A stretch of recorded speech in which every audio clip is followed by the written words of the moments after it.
So in Moroni 7 it says, "For behold, the Spirit of Christ is given unto every man, that ye may know good from evil. Wherefore I show unto you the way to judge. For everything which inviteth to do good and persuade to believe in Christ is sent forth by the power and gift of Christ. Wherefore ye may know with a perfect knowledge it is of God." I believe that every man, woman, and child, everybody was born with the light of Christ, and that Spirit of Christ is given to us at birth. It comes with us from the eternal world above. It is what you would possibly call our conscience that is our first lesson of what's right and wrong. As we grow, we have the choice to follow or not.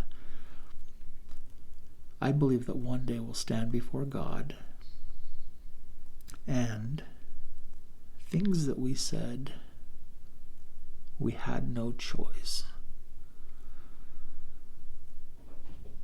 would be like saying, I was born without the Spirit of Christ. I was born without the light of Christ. Therefore, I had no choice. I did not know what was right or what was wrong. I did not know good from evil. And one day we will stand before God and realize that we did. And it was our choice.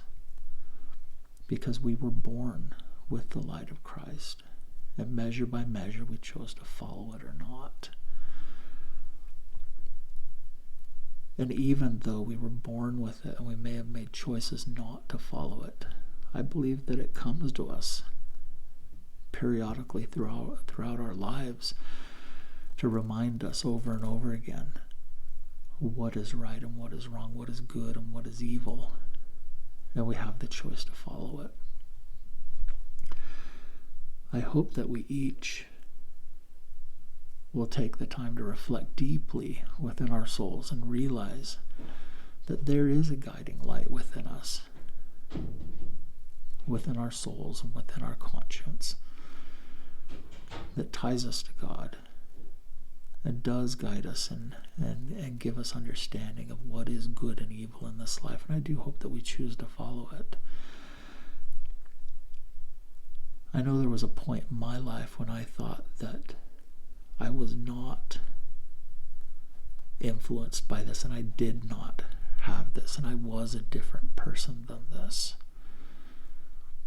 And after I found redemption, as I've reflected upon my life and reflected upon my youth, I do realize that there were many instances in which this was there, and I chose not to follow it. I chose not to seek it. And those were my choices, even in my youth. They were my choices not to follow that path. And I believe that all men have that choice. And I do hope that we will stop and reflect deeply upon ourselves and seek for that light of Christ, that understanding of right and wrong, and that we'll seek it.